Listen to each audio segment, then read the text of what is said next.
जिस तरीके से हिंदू धर्म गुरुओं के लिए चालन युक्त बातें कर रहे हैं, हाथ काटने की बात करते हैं, महाराणा प्रताप सेना इसको कैसे जवाब देगी? महाराणा प्रताप सेना पहले सरकार से बुरा लगाएगी। उस महाराणा प्रताप जी को के सिद्धांतों पे चलने वाला संगठन है महाराणा प्रताप सेना।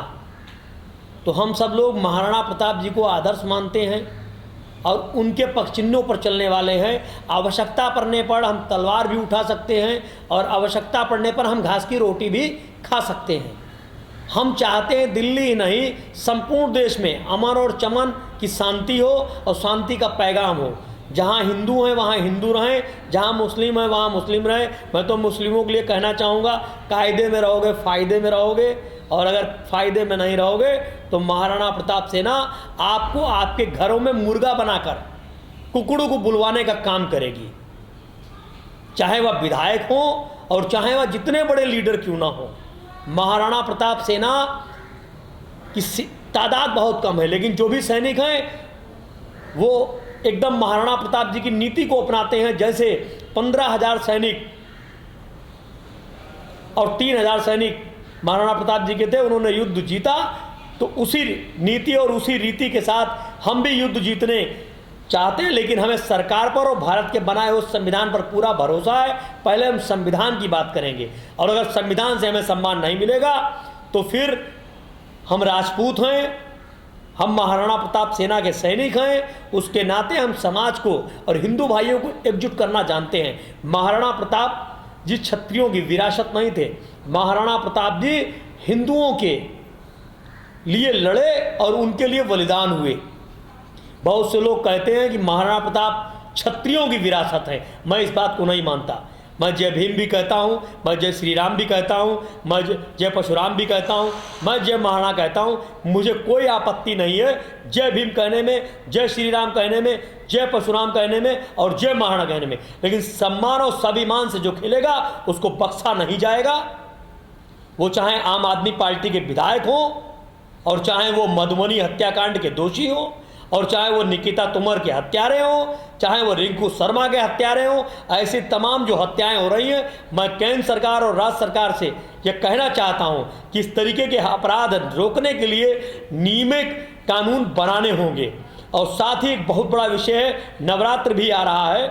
मैं सभी हिंदू भाइयों से ये आग्रह करना चाहता हूँ कि मंदिरों में जाएं, पूजा करें, लेकिन कोविड-19 का भी ध्यान रखें और अपने संस्कारों का ध्यान रखें। और संपूर्ण देश में नवरात्र के अवसर पर संपूर्ण देश में भगवा झंडा हम हर घर पर लगाएंगे, और सदस्यता महाअभियान नवरात्र के हिंदू नववर्ष के शुभ अवसर पर हम संपूर्ण देश में चलाने का काम भी करेंगे। सर, जिस तरह आपने दिल्ली सरकार पे एक आरोप लगा, जैसे दिल्ली सरकार ने हर मोहल्ले में 3 शराब की दुकान खोलने की बात की, तो महाराणा प्रताप सेना उसमें क्या करेगी?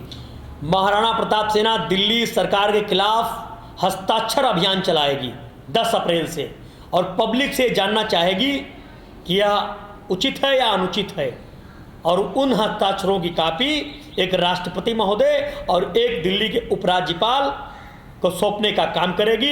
साथ ही सुप्रीम कोर्ट में एक अरविंद केजरीवाल जी के इस निर्णय के खिलाफ रिट भी दायर करने का काम महाराणा प्रताप सेना द्वारा किया जाएगा। सर, किस तरीके से भारतीय जनता पार्टी की सरकार या कहीं जहाँ पे उनका समर्थन है, आए दिन साधु संतों की हत्या होती जा रही है, ये सरकारों पर कैसे वो भरोसा करेंगे हिंदू समाज? देखिए, भारतीय जनता पार्टी को सब कहते हैं कि हिंदुओं की सरकार है, लेकिन मेरा ये मानना नहीं है। जब से सरकार आई है तब से कहीं ना कहीं कुछ हो रहा है। कहीं दलित के साथ उत्तर प्रदेश के यशस्वी मुख्यमंत्री योगी आदित्यनाथ जी हैं, विकास हो रहा है, मैं ये मान सकता हूं कि विकास हो रहा है। भारतीय जनता पार्टी में विकास हो रहा है, लेकिन पूर्वोत्तर का विकास हो रहा है, जनता का विकास नहीं हो रहा है।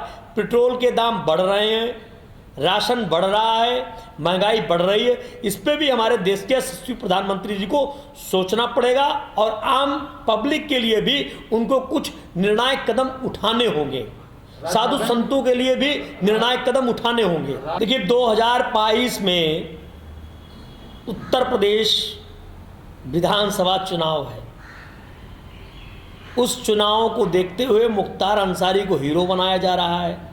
कल उनके पंजाब से बांदा जेल जाने में तकरीबन 100 गाड़ियों का काफिला गया।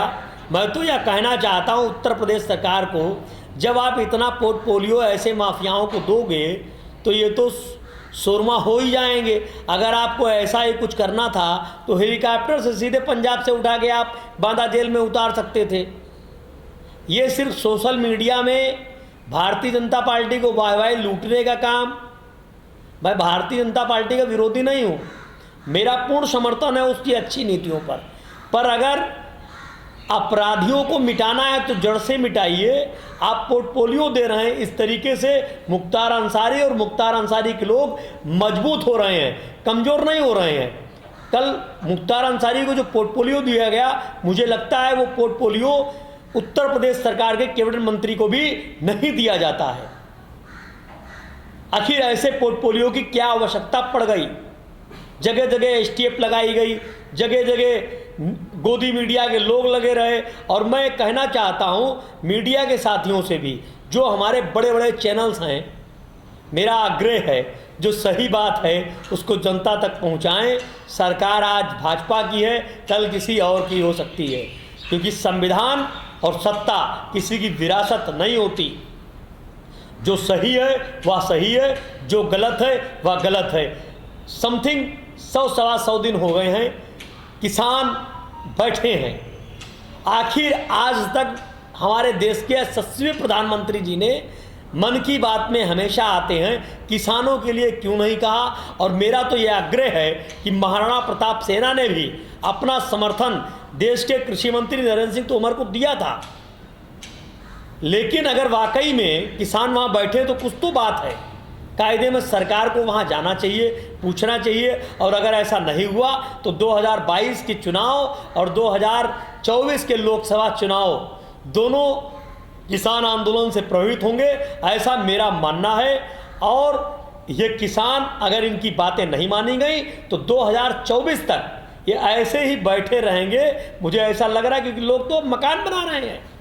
तो कहीं ना कहीं भारतीय जनता पार्टी के जो लोग हैं उनके अंदर ये प्रॉब्लम हो चुकी है, उनके अंदर अहंकार आ चुका है। और अहंकार जब ही आता है, जैसे कहते हैं चौपाई है, विनाश काले विपरीत बुद्धि। आप सूरवीर नहीं हैं, हर व्यक्ति को एक ना एक दिन स्वर्ग में जाना है। जिंदगी में क्या खूब कमाया, क्या हीरे क्या मोती, क्या करें भैया रे कफन में जेबें नहीं होती। तो ये व्यक्ति समझ ले, तौल ले और नाप ले। आज सत्ता है, कल आप सत्ता से बाहर भी हो सकते हैं। आप बहुत दिन बाहर रहे, अटल जी की नीतियों पर चलिए, बदले की भावना से काम मत करें, देश भावना से काम मत करें। सबका साथ, सबका विकास, सबका हित का जो नारा है बहुत अच्छा नारा है, लेकिन इन 3 विकल्पों पर भारतीय जनता पार्टी काम नहीं कर रही है, ऐसा मेरा मानना है। Like, share and comment. To subscribe this channel, please press the bell icon.